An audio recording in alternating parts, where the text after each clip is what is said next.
Nigel Marven, um zoólogo capaz de viajar no tempo e que já teve encontros perigosos com dinossauros. Mas o planeta já abrigou monstros mais terríveis do que estes. O que Nigel está prestes a descobrir sobre a pré-história é que, por piores que as coisas estejam em terra, você nunca, nunca deve pular na água.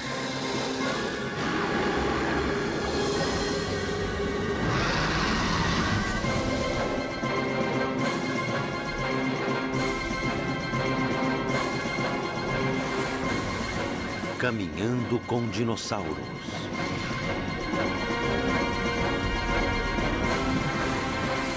O monstro marinho.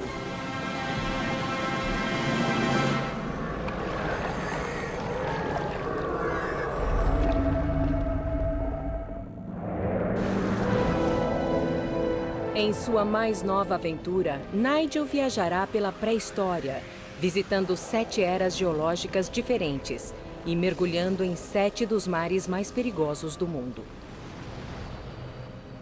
A primeira parada desta arriscada jornada através do tempo é um período chamado Ordoviciano. Para chegar até lá, partindo do século XXI, você precisa voltar muito no tempo, passando pela Era Glacial, pelos primeiros humanos e até pelos dinossauros. O Ordoviciano ocorreu há incríveis 450 milhões de anos, numa época em que nem as plantas haviam evoluído. É um mundo dominado por criaturas assustadoras e totalmente inadequado à raça humana.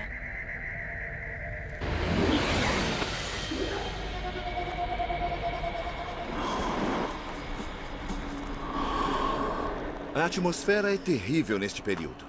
Há muito menos oxigênio e muito mais dióxido de carbono do que eu estou acostumado. Se não tivesse trazido uma mistura especial de ar, eu estaria enjoado e com dores de cabeça.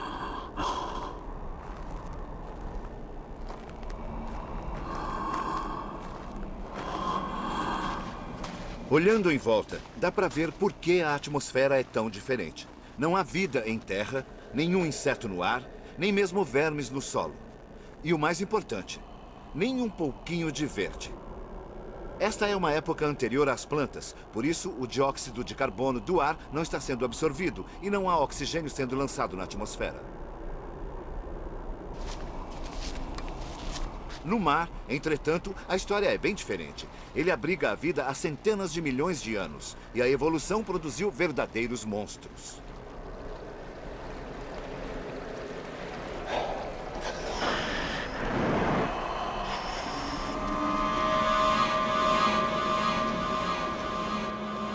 E agora vamos encontrar um deles.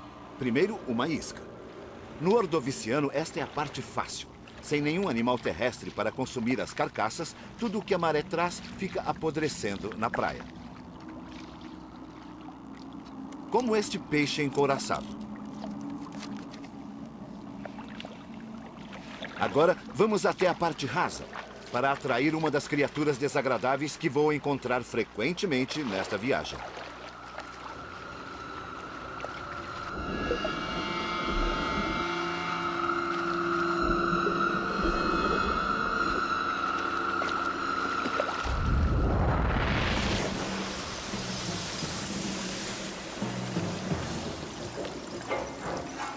Um escorpião do mar, um dos mais grotescos predadores marinhos. Ao contrário de seu parente próximo, o escorpião terrestre, sua cauda não é venenosa, mas ele possui pinças formidáveis na frente que podem fazer um belo estrago.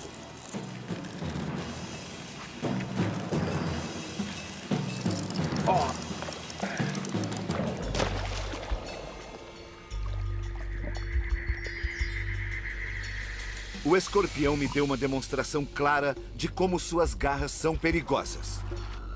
Ele literalmente despedaçou a isca antes de partir para uma presa maior.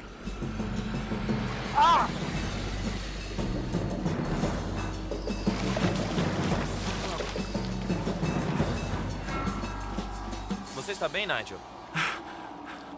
Cortou a minha perna. Mais uma cicatriz para a coleção.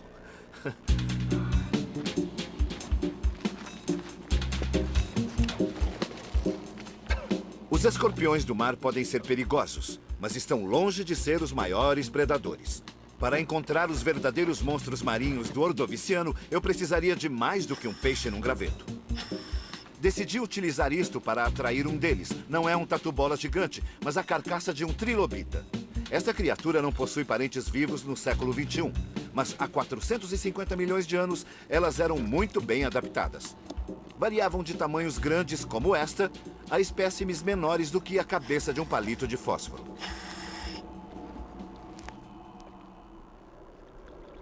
Depois de limpar um pouco a carcaça, eu estava pronto para equipá-lo com uma mini câmera. Após verificar se a câmera estava funcionando, eu a coloquei na cavidade ocular do trilobita. Se tudo corresse bem, esta câmera trilobita não apenas atrairia um grande predador, como nos daria uma bela imagem.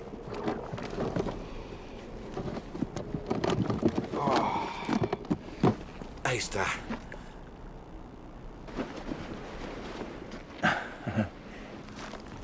Mas eu teria que esperar até o amanhecer, pois o sol já estava se pondo. O dia passou voando e eu havia me esquecido de algo muito importante. No Ordoviciano, a Terra gira muito mais rápido do que no século XXI. Então, ao invés das 24 horas que estamos acostumados, os dias deste período duram apenas 21 horas. Logo estaria escuro e não poderíamos fazer mais nada naquele dia. Neste dia, eu esperava fazer meu primeiro mergulho com um monstro marinho. No tanque, eu tinha uma mistura de ar especial. Se eu tentasse respirar o ar ordoviciano sob pressão embaixo d'água, teria desmaiado por causa da alta concentração de dióxido de carbono. E eu possuía outra coisa um pouco avançada para a época. Uma roupa à prova de tubarões. É lógico que os tubarões ainda não existiam, mas esperava que ela me protegesse contra os ferozes escorpiões do mar.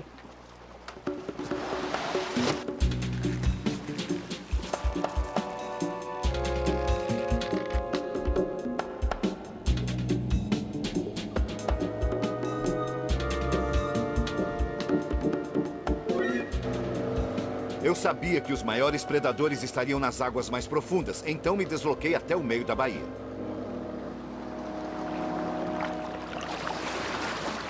É hora de experimentar nossa câmera trilobita.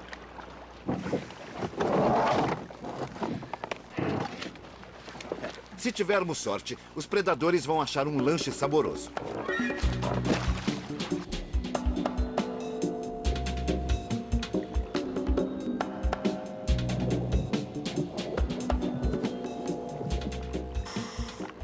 A primeira mordida decente só aconteceu no começo da tarde. Foi interessante. O que quer que fosse, era muito maior do que um escorpião do mar.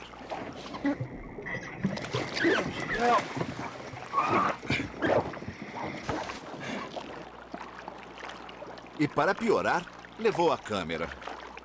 Se eu quisesse ver a criatura, teria que mergulhar e usar meus próprios olhos.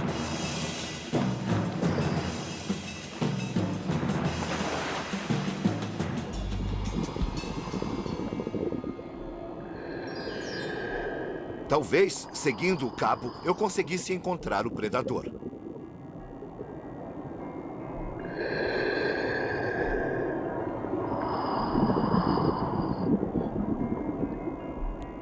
No entanto, nem o predador, nem a câmera estavam lá.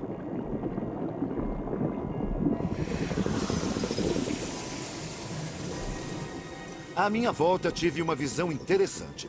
Não sabia dizer porquê, mas os escorpiões do mar pareciam estar se reunindo. Primeiro havia um, depois outro e outro. De repente estavam por toda parte, se movendo pelo fundo do mar e passando perto de mim. Todos seguiam na mesma direção. Então, eu a encontrei. A criatura que estava procurando, um ortocone.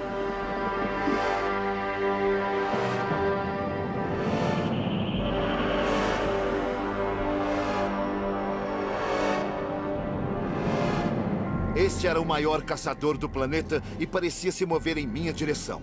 Eu não queria ser agarrado por aqueles tentáculos. Mas, para minha sorte, os ortocones têm olhos muito simples e primitivos. E confundem-se facilmente com luzes brilhantes. Então, Comecei a mover a minha lanterna na esperança de que isso o desencorajasse.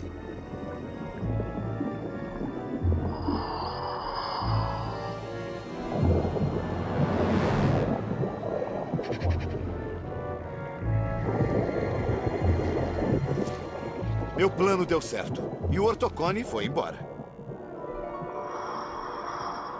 Mas aonde ele foi parar?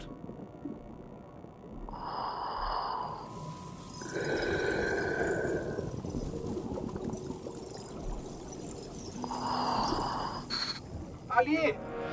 Lá está o Ortocone! Ele preparava um ataque.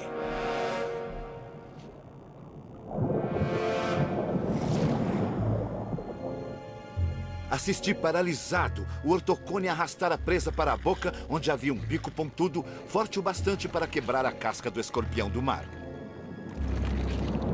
Na verdade, os ortocones passam grande parte do tempo em águas profundas. Como a luz não chega até lá embaixo, eles dependem de outros sentidos e não de sua visão rudimentar. Eles farejam a presa antes de parti-la em pedaços. O Ortocone é o maior predador do período Ordoviciano.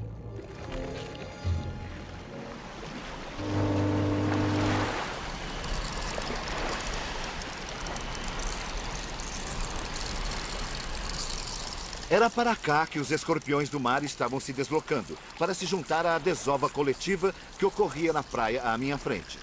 Por ser lua cheia, esta é uma das marés mais altas do ano.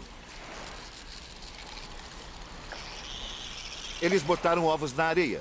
Ficariam protegidos por um mês, até a chegada da próxima maré, que levaria as larvas para o mar. Alguns dos escorpiões ficariam por perto até que os ovos eclodissem.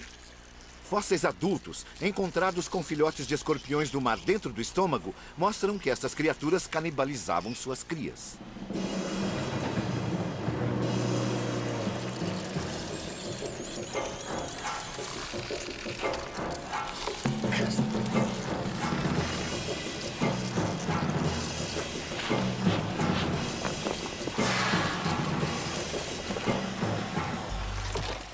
A vida no Ordoviciano não era nada fácil.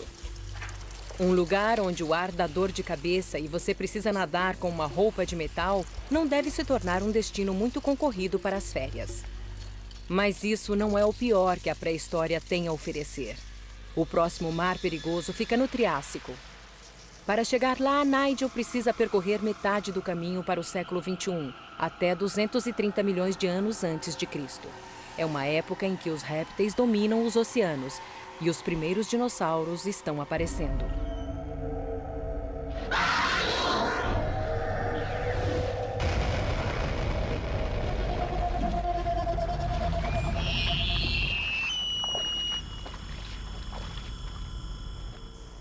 O Triássico representa uma época crucial para a vida marinha. Algo novo aconteceu. Os animais aquáticos mais ferozes não são tubarões, moluscos ou mamíferos. O mar é dominado por um grupo que surgiu em terra: os répteis. Nesse momento, os répteis estão em todo lugar. Os pterossauros, os répteis alados, dominam os céus. E os futuros senhores da Terra, os dinossauros, acabaram de surgir. Obviamente, eu estava lá para explorar o oceano, lar dos maiores répteis do período Triássico. Felizmente, é fácil encontrar os répteis marinhos, pois eles precisam subir para respirar. O primeiro que eu avistei foi um notossauro. Os notossauros podem ser perigosos, pois são répteis gigantes que matariam uma pessoa com facilidade. Então, levei um equipamento vital para me proteger durante o mergulho: um aguilhão elétrico.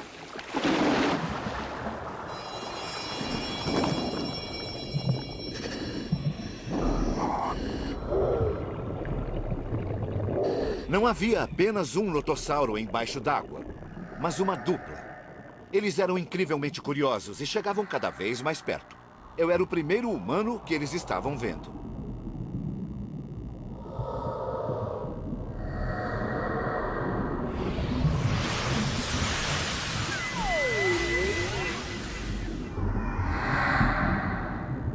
Eu não tinha ideia sobre qual seria a reação deles e fiquei feliz em ter o aguilhão elétrico para o caso de ficarem curiosos demais.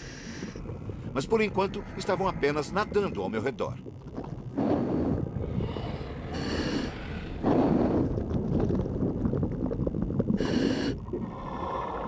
Suas bocas são repletas de dentes pontudos, encadeados, perfeitos para prender peixes. E claramente eles são rápidos o bastante para pegar qualquer peixe.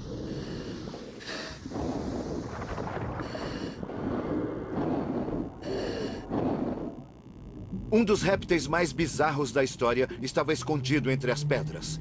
O Tanis tropheus. Ele tem o pescoço e a cauda extremamente longos e quase nenhum corpo.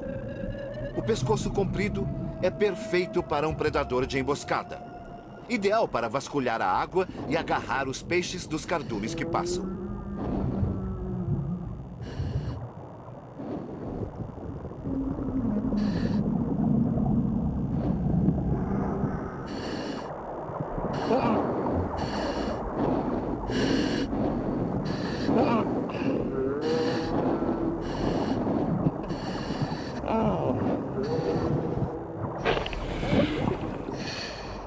Ele soltou a cauda.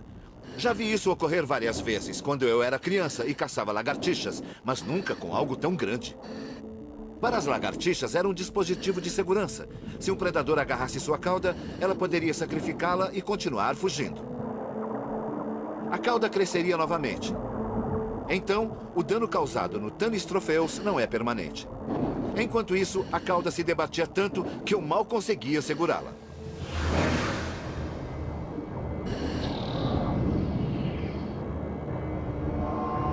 Isso foi um Symbospondylus, que pertence ao grande grupo de répteis marinhos dos ictiossauros. O Symbospondylus é um membro primitivo desse grupo, mas ele evoluirá em diversas formas e continuará existindo por mais 100 milhões de anos.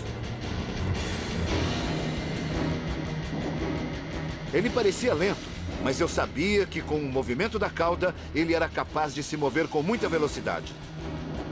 E, na minha opinião, ele estava começando a se aproximar demais.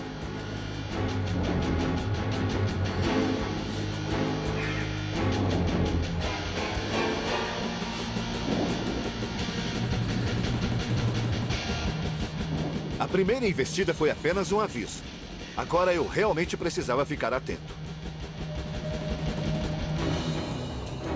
Ainda bem que eu tinha o aguilhão elétrico, e quando ele se aproximou novamente, eu decidi usá-lo.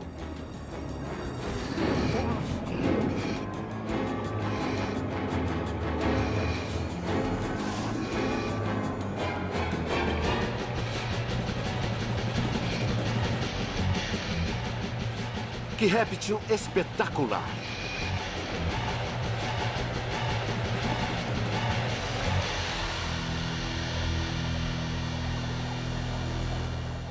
Já visitamos 2 mares, faltam 5. O próximo encontro leva Nigel ainda mais longe no tempo, para encontrar os peixes encouraçados do Devoniano, predadores literalmente duros como pedras. Foi inacreditável. Como foi o mergulho, Mike? Sensacional. Foi maravilhoso. Você viu algum? Eu vi. Eles chegaram muito perto. Vou colocar isso no vídeo. Tudo bem. Mike, o cinegrafista, fez um mergulho de reconhecimento só para ver o que havia por ali. E pelo que estava dizendo, tínhamos dado sorte logo no primeiro mergulho. Havíamos encontrado a criatura que viemos procurar. Olha só isso. Só podia ser uma coisa. Um Dunkleosteus. Parabéns, Mike. Foi incrível. Como ele é, deve ser que nem um monstro lá embaixo, Eu não? estava com o coração na boca. Eu fiquei sem fôlego. O peixe tem mais de 10 metros de comprimento e o peso de 2 ou 3 elefantes. Olhando de perto, pudemos ver um atributo clássico do Dunkleosteus, a cabeça encouraçada. Muito bem, eu acho que temos que descer de novo. No Devoniano, muitos dos peixes menores também são encouraçados, mas este predador é bem equipado para lidar com eles, graças a seus dentes afiados e mandíbulas poderosas. Não existe nenhum ser vivo nos mares devonianos que este peixe não consiga rasgar. Se ele chegasse perto do barco, seria minha vez de mergulhar. Eu esperava conhecer de perto a potência daquelas mandíbulas. Isso deve servir. Ele puxa bastante. Para minha sorte, existe bastante vida no mar durante o período devoniano, ao contrário da Terra, onde não há criaturas maiores do que uma centopeia. Eu peguei outro peixe encouraçado, menor que o Dunkleosteus, mas do mesmo grupo geral, o dos placodermos. Uma palavra grega que significa pele encouraçada. Não há peixes como estes no século XXI. Eu fiz uma aposta com a equipe. Disse que o Dunkleosteus seria capaz de cortar esta isca, mesmo enrolada em cota de malha. Foi em momentos como este que eu me senti mais vulnerável. Nadando para dentro da gaiola e segurando uma isca enorme.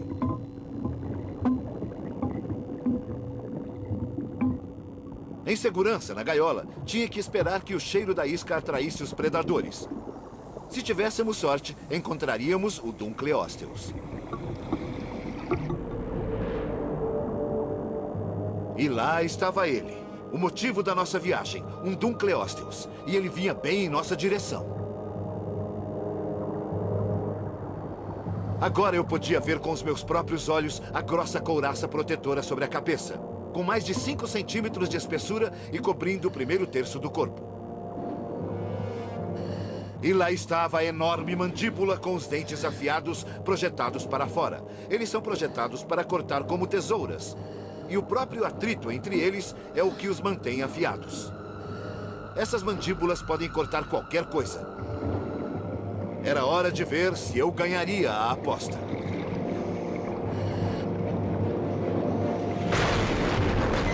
Segure-se!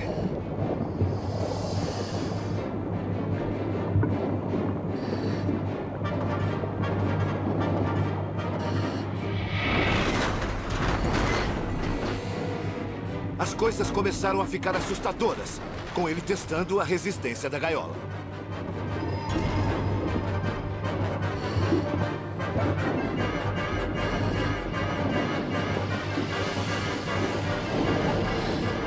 Ele está voltando! Então eu vi que ele estava vindo a toda velocidade.